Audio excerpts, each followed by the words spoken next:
Bonjour tout le monde, on se rejoint aujourd'hui dans une nouvelle vidéo de retour de test du Vivo X Fold 5. Pensez à vous abonner pour m'aider à agrandir la chaîne et me soutenir et surtout m'encourager. Et n'oubliez pas, si vous aimez vraiment ce que je fais, de liker, un grand pouce bleu, ça fait toujours plaisir. On commence par les points positifs du téléphone. Le premier point positif, c'est vraiment l'écran extérieur et l'écran intérieur. L'écran extérieur, c'est un écran de 6,53 pouces, 2748 x 1172.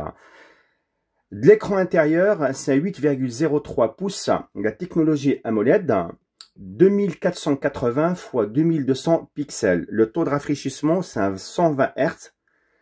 Et un pic de luminosité à l'extérieur qui peut atteindre jusqu'à 4500 nits. La technologie LTPO 8T 5E, sa dernière génération. L'écran est super fluide de l'intérieur, il est vraiment magnifique. Parmi les points forts, j'ai adoré sincèrement. Et je pense que c'est ça qui m'a fait craquer pour ce téléphone. L'écran extérieur, il a l'air un petit peu petit, mais à l'utilisation, alors là, pas du tout. Je vous ai pris un autre téléphone à peu près de la même taille pour que vous puissiez voir la différence qu'il y a entre les deux. Moi, ça me dérange pas du tout. Ça me rappelle le Xiaomi 15 que j'ai testé. Voilà, il fait un petit peu compact. C'est un téléphone compact. Et voilà, ça passe partout. Même n'étant fermé. Voilà, il n'est pas plus large. Sincèrement, il n'est pas plus large. Si je me trompe pas, il fait 7,6 mm étant fermé. À vérifier. Deuxième des choses, j'ai opté pour mettre l'appareil photo en deuxième point positif. Les photos Vivo, vous le connaissez très bien, ils sont magnifiques. J'ai rien à dire. Au niveau de ce que vous voulez, au niveau de la photo, au niveau du portrait, au niveau du mode de nuit, au niveau de... Voilà, c'est franchement... moi, j'ai adoré. J'ai adoré, c'est toujours un plaisir de faire des photos avec Vivo. Et là, 3 capteurs de 50 mégapixels. Ils n'ont pas mis le capteur de 200 mégapixels comme ils ont fait sur le 200 Ultra. Et avec la technologie Zeiss, ça rajoute énormément. Au niveau de la vidéo, on peut filmer jusqu'à 8K 30 fps, il ne va pas jusqu'à 60. Les photos, comme j'ai dit, elles sont super belles. Je vous ai mis dans la fin de la vidéo beaucoup de photos que j'ai fait hier. Et avec des vidéos comme ça, vous pouvez comparer. Sachant que je suis pas un expert en photo. Et d'ailleurs, je me permets de critiquer un petit peu les experts de photo. Parce que j'ai vu l'année dernière, sur certains sites, ils ont classé le Honor le premier au niveau de la photo par rapport à Vivo, par rapport à d'autres.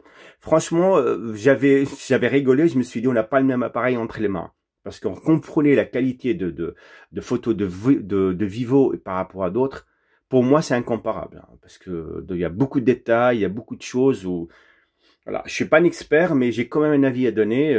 Voilà, ce qui est beau en fait. C'est pour tout le monde. On peut pas être différent là-dessus. Voilà, après le goût, il peut différer, mais quelque chose de beau, c'est beau, quoi. Il faut le dire. Troisième point positif, pour moi, c'est la batterie. La batterie, c'est une 6000 mAh avec une charge filaire de 80 watts et une charge sans fil de 40 watts. Notez aujourd'hui que 40 watts, c'est rarissime sur le terrain. Beaucoup sont toujours à 5 watts.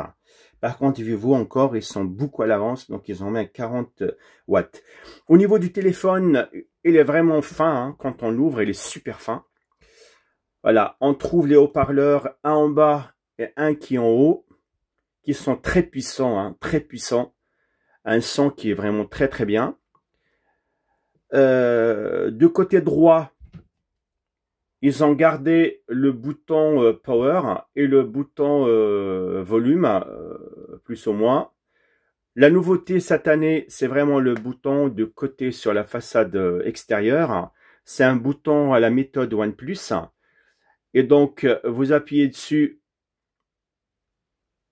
Voilà, une seconde, vous avez le mode silencieux qui se déclenche. Vous pouvez le personnaliser dans le menu, soit silencieux, soit vibreur, ce que vous voulez. Moi, j'ai choisi silencieux, c'est plus simple pour moi. Voilà. Et si vous appuyez dessus 2 fois, vous avez lampe torche qui s'allume. Voilà. Je sais pas si vous trouvez un gadget. Moi, sincèrement, ça me sert beaucoup, hein, surtout pour couper la sonnerie. Au niveau du poids du téléphone, j'ai vu qu'il a été déclaré sur le site de Trading Shenzhen qui faisait 217 grammes. J'ai pris la peine de le peser, il fait 261 grammes exactement. Donc il y a une différence de à peu près 40 grammes. Voilà. À côté de ça, j'ai chipoté un petit peu hein, pour trouver les points négatifs. Donc les points négatifs, je trouvais le processeur qui était 8 Gen 3, qui n'est pas, enfin il est toujours d'actualité. Hein. Il est très très bien, il chauffe pas, il fait vraiment son travail. Et voilà, il fait tourner tous les jeux d'aujourd'hui. Et sauf que la tendance aujourd'hui, c'est 8 Gen 4S ou voire le 8 Elite quoi. Donc il y a beaucoup de téléphones qui utilisent celui-là. Mais moi, ça me dérange pas plus que ça. Mais il y en a qui vont chipoter là-dessus, voilà, qui suivent la technologie. Est-ce que c'est toujours bien ou pas? Ça, je le sais pas. C'est franchement, moi personnellement, ça me dérange pas. Deuxième point négatif. Deuxième point négatif, j'aimais, c'est l'appareil photo frontal, 20 mégapixels. Hein. Et pourquoi j'y mets dans le négatif? Parce qu'il y a des situations où vous avez un contre-jour et il n'arrive pas vraiment à gérer. Il faut l'aider en fait dans les paramètres. Et moi, c'est quelque chose qui me dérange. J'aime bien que tout soit automatiquement. Donc là, tout dépend de la situation. Les photos sont très belles. Hein. Elles sont vraiment très très belles. Vous allez voir, je vous en ai mis quelques-unes. Mais voilà, il y a des situations, il faut vraiment l'aider un petit peu. Et le dernier point négatif, c'est le point, en fait, si vous voulez, c'est l'empreinte digitale qui était avant sur l'écran. Sur ce modèle, on met de côté. Et je sais que j'ai eu un retour, en fait, d'un copain qui me disait, bon, qu'il n'aimait pas. Il n'aimait pas du tout parce qu'il faut que ça soit sur l'écran. En fait, pour moi, c'est des habitudes. Moi, personnellement, c'est vrai qu'au départ, j'avais opté pour une empreinte sur l'écran. Mais là, franchement, ça me dérange pas du tout. Hein. En plus, elle est super réactive, hein, super rapide. Vous voyez? Très, très bien. Au niveau de reconnaissance faciale, c'est pareil. Voilà, c'est super rapide. Hein. Vous appuyez deux fois. Franchement, c'est un plaisir. Hein. Même dans le très faible luminosité, il arrive vraiment à gérer. Voilà ce que je peux dire pour ce téléphone, sachant que ce téléphone n'est pas destiné au grand public. Hein. Donc, comme je disais, il y a 1027 €. Il y en a qui n'aiment pas les 3 écrans, qui trouvent un petit peu lourd. Ou... Sincèrement, c'est une expérience. Hein. C'est très agréable, voilà, très agréable au toucher. À transporter surtout dans les poches.